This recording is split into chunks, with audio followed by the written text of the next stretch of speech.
That's a tough act to follow. Let's pray. God, you are holy. So we stand right now in your presence and we proclaim that, and we ask that as we speak this morning and as we gather this morning and as we praise you this morning, that which we would think about, all the meditations of all of our hearts and the words that we would say would be acceptable in your sight. We ask this in the name of our risen Savior. Amen. So what would it, and this is a short one, so what would it take for you personally to let go of a truth right now that you're holding on to tightly?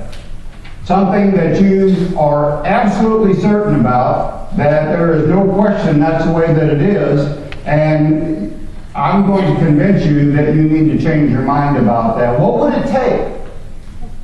That's what it would take. We're talking about this one of my favorite, I will say this, I'll confess, he's a Lutheran pastor, he's a blogger, but he's a favorite of mine because he kind of just tells it the way that it is, puts it out there. And he says this, what we've got in the resurrection story is a new reality. Something that's never been done before, something that causes everybody to have to let go of the way they thought and grasp a hold of something new, something powerful, something exemplary, something that has just never been done before. The resurrection is the thing of the Christian faith. We love to celebrate the birth. That's a great thing. Christmas time is awesome, and that's good. But like the Apostle Paul says, if that's the end of it, if it was just a birth narrative, and if it was just a suffering and death narrative, it wouldn't mean a whole lot to us. But there's a resurrection narrative that tells us and informs us about something new, never been done. And we're part of it. We get to experience the same thing. So when we look at this story this morning of Thomas, the disciple who doubts, who has this certain amount of disbelief. Sometimes we think, oh, I'm glad I'm not like him. And what we know is, and I won't take a poll because most of us wouldn't answer it honestly, there are times that we struggle with disbelief. And it wasn't like 100 years ago either. Might have been this morning. We're going to try to figure out how we can get through this. This new reality, I want to tell you how a new reality works. Dee, if you can go back to my new reality slide, I want to kind of explain that a little bit. It's kind of like this right here. Isn't that a wonderful picture? You know what that is? Black hole. Yeah. Black holes are kind of awesome. You know, we know they're out there. We don't know how they work. And dark matter is another thing. You know, 95% of what we see is dark matter. Did you know that? So we're going to explain how new reality works. It has to do with time travel. Do you believe that's possible? Do you believe you'll see it in your lifetime? Do you believe it's just a bunch of stuff? Of course it is. That's not a reality that anybody can grab a hold of, except that we've got a problem, because you see there's these gravitational waves that get bent and distorted and the scientists can't explain them. And so the idea is that if you're going from here to Alpha Centauri, anybody been there? At least you're listening. If you're going from here to Alpha Centauri, say that if you go around the outside of that flat surface there, that would be like a straight shot to Alpha Centauri. The only thing is that if you could find a wormhole that drops down, it would put you at Alpha Centauri. And now imagine bending those two ends very close together, and so that you walk out of one door and walk right into the next. Wow, that blows your mind, doesn't it? Just like the resurrection story did. Just like it did. And Jesus now this morning stands amongst his disciples, who are, by the way, cowered behind a locked door because of the Romans, because of the high priest. They find them gathered together again. We had the story read to us. They were hunkered down, scared, because their reality was they know what dead looks like. It's not hard to figure out. All their hopes were put upon one person who died on the cross. And yeah, we've got this women's account, but you know, they're kind of like crazy. You know how they get. I didn't write that. Their words seemed kind of strange to them, is the way that it's worded, okay? They didn't understand. They thought that they may have been like seeing wormholes, new realities. They did! Isn't that great? Isn't that great? And now they're behind closed doors, and of course, Thomas isn't there. And Jesus stands amongst them, and he says, "My peace be with you." That's an interesting thing, because that's a teaching moment for us. You know, that we've tried this passing of the peace several times, and we kind of, you know, it's kind of been one of the things that it turns more into how are you, I haven't seen you in a long time, and all this, you know, rather than this is a reminder. Christ stands amongst them and said, "My peace be with you." He has just told them in the upper room that my peace I give to you. I'm giving this to you, and you will always have it. And so whenever you say, "Peace be with you," you are affirming that Jesus is standing right here. And the peace of Christ is available in this space, in this time, right now. And the response from you is, and also with us. See, this is why he says this. And when he came back a week later, what did he say? Peace be with you. Okay, enough teaching moments. You got to get that one. Okay, so Thomas now, Thomas is us.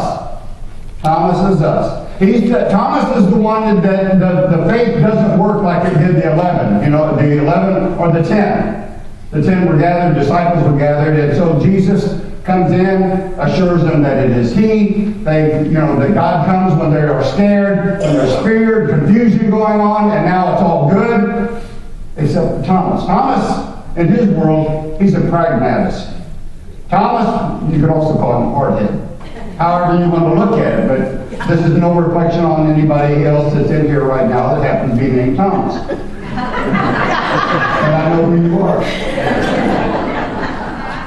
And I love it when you challenge me in Bible study. That's a good thing. But what we find here is Thomas is trying to figure out his way in the world. You know, that it works really good for the rest of them, but you know, that they've seen it. Thomas has to see it for himself. Anybody like that? I don't care what you told me. I know what you say is true. But it's not working for me because, you know, I know how you look at things. Because we're so fearfully and wonderfully made, we've got these boundaries and borders we set up to protect us so that we're not damaged in any way. So that everything that comes to us squares up with our reality and the way that we think God works in the world. And when we get outside of that and God starts working in other ways, nope.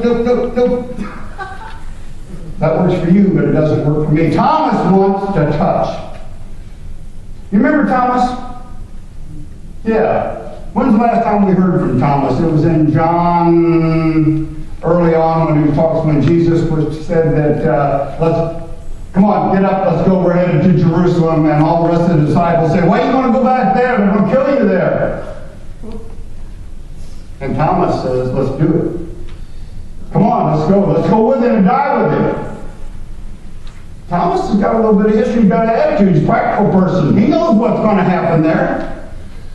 And then the next time, I love this one here. I love it so much. The next time we hear from Thomas is in the upper room experience, John 14, verse 5, that Jesus has just told them he's going to prepare a place for them, that where I'm going, that I can bring you there also, and you know where that is. And everybody else shuts up, and Thomas says, no, we don't. No, we don't. We don't know where that is. You need to tell us where that's at. See, the rest of them may have thought, well, I'll just follow John. He seems to know where he's going. Thomas says he don't care. I want to see it for myself. Tell me where I'm going. I love Thomas. That's us. But Thomas is showing us that it is okay. It is really okay to struggle and wrestle with your faith. And Jesus comes again. And this time it works. Go ahead and touch the places that you want. Assure yourself. Know for certain that I am He, that I am here, that I'm risen, that I'm with you. Know it so that you can be my disciple. Because you're not worth anything to me if you doubt. You can't proclaim the message. You can't go into the world and say Jesus Christ is risen. We proclaimed this last week so emphatically. Everybody said it. Christ is risen. It's on the top of our voice. How many of us were bought into it hook, line, and sinker? Maybe some doubt. Because in this congregation, I can tell you there are people that struggle with their faith because that fear and that hurt and that pain that they're suffering hasn't been relieved yet. They're still waiting for Christ to come and open the door and be there and stand with them. And so we start to ask ourselves, where do we see Christ? And if we can't find Christ, if Christ isn't here and we don't see Christ anywhere in this building, then how will anybody else that's struggling with the faith ever do that? How will we get someone outside the faith to proclaim the faith that you just said when we read the creedal statement, that I believe all that stuff? I believe all that stuff. See, it's a shame we can't synthesize the Gospels on the account of the resurrection. Because anybody that really knows the Gospels, the way that the books are written, can pretty much pick us apart, as far as when we say that this is what happened in the resurrection, this is what happened in the resurrection, this is what Mark says in the resurrection. And Mark's short ending, that after the resurrection, that after they seen the empty tomb, the disciples left and they were so afraid they didn't say anything to anybody. In the longer version of it, this is the one that we should pay attention to. The longer version in Mark, it says that later on, 2 of their disciples met him on the road, but Jesus was in a different form. The Emmaus Road experience tells us that the disciples, that there was one that came along, the disciples, that said that preached a sermon to them. We had hoped that he was the one, and then he said it opens up the scriptures and starts telling them, well, of course he was the one. And they recognized him when he broke the bread. And then Mary, like last week, recognizing Jesus in the sound of her name. So are we going to be good at revealing Christ to others in the breaking of the bread and the calling out their name and the revealing of Jesus that's here and now in the form that he takes on? And what form is that? There's a piece that I've read this week that said the picture of the Grand Canyon. Do you think you got it anywhere close? What the guy said was that as he stood at the edge of the Grand Canyon and looked in, something happened here.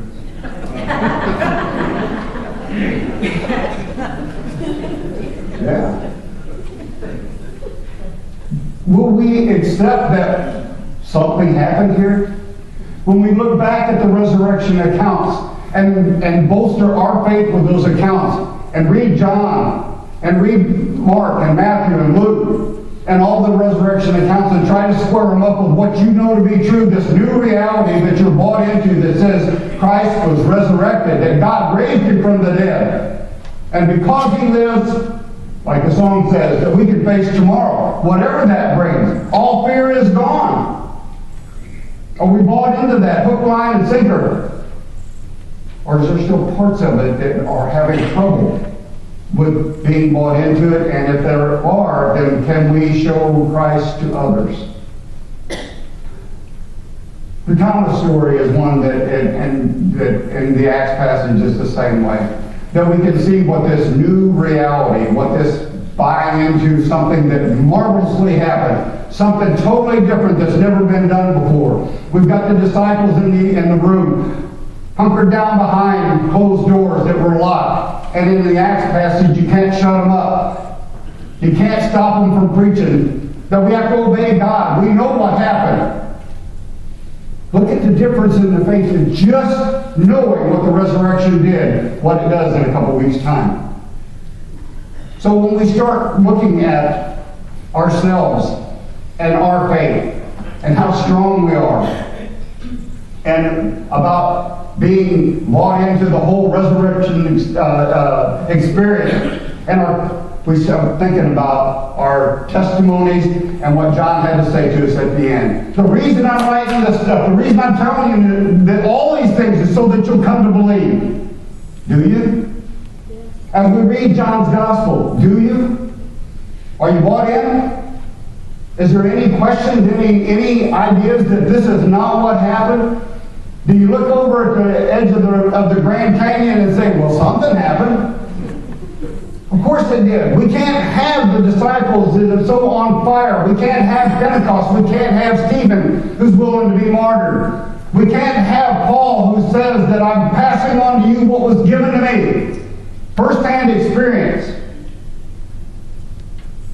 And all the rest of the disciples who are willing to die now instead of locking themselves behind barred doors. They can't shut up. Because now they get it. And they know, just like looking into the Grand Canyon, something wonderful happened. Now we weren't there. We weren't there.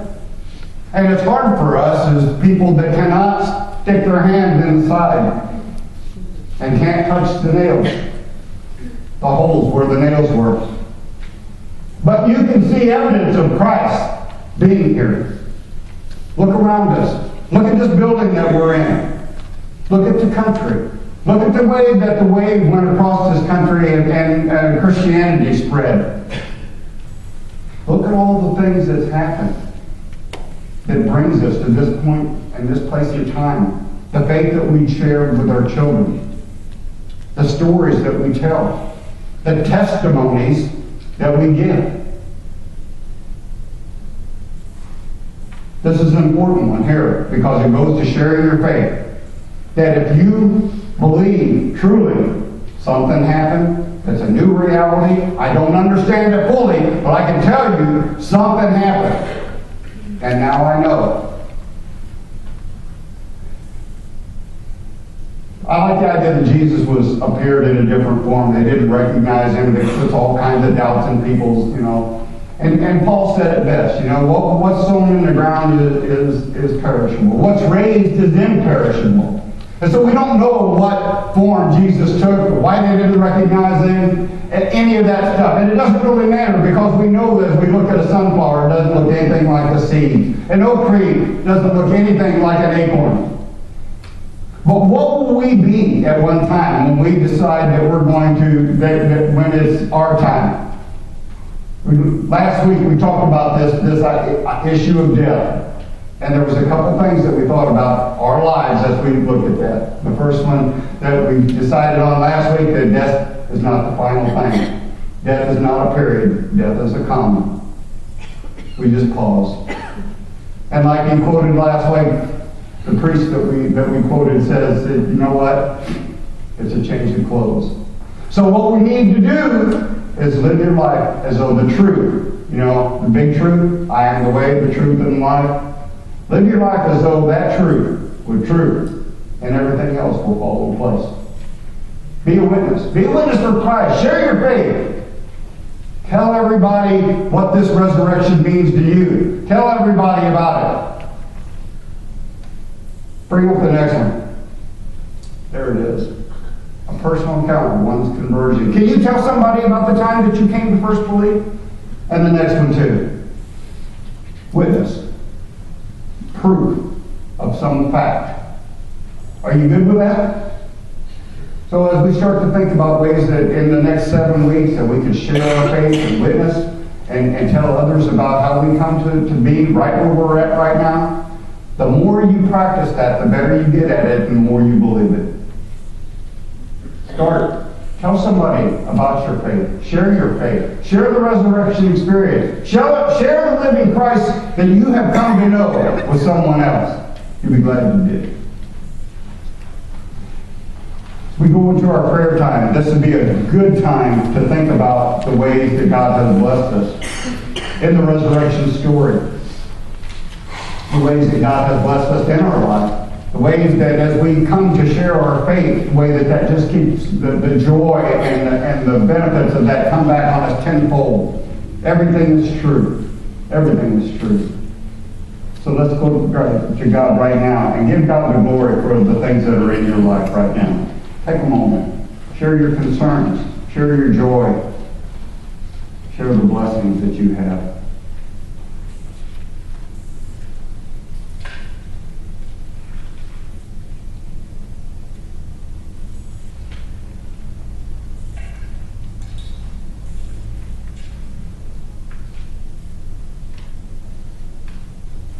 God, we stand before you in awe and in front of Christ with such great joy. Look at life,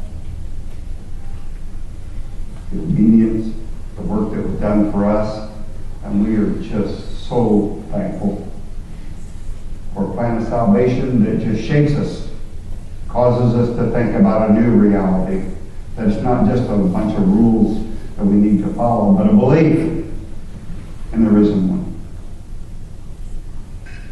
Thank you for the ways that you've prepared us, for the fact that you have brought us here this morning to listen to this celebration in music, and the ways that you've blessed us through the testimony of others this morning.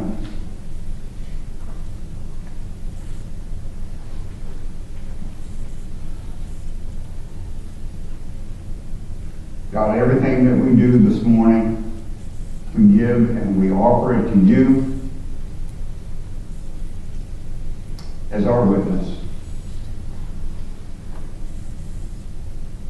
We take this time right now to pray for those that need to hear your word, and for those that are struggling, for those whose faith is being shaken, for the tragedies of the world, for the evil that exists, for the injustices that we seem to have no control over. We give them to you because we know that with you all things are possible. And we ask that you would reveal to us whatever ways you would help us in participating in solving those kinds of problems. Let us be for others the Christ that people seek. Let us be for others the image of Jesus, so that it would be easy for them to find it. Let us strengthen people's faith. Let us strengthen our relationships with everybody in this body of Christ and in this community. Let us take it further into the world. God, we ask everything that we ask in the name of our Savior that we are so grateful for. He taught us when he gathered his disciples together, taught them to pray. He said, pray this way. Say it, our Father, who art in heaven, hallowed be thy name. Thy kingdom come, thy will be done, on earth as it is in heaven. Give us this day our daily bread, and forgive us our trespasses, as we forgive those who trespass against us. And lead us not into temptation, but deliver us from evil. For thine is the kingdom, and the power, and the glory forever. Amen. We'll ask the ushers to come forward at this time, and we will receive our morning tithes and offerings.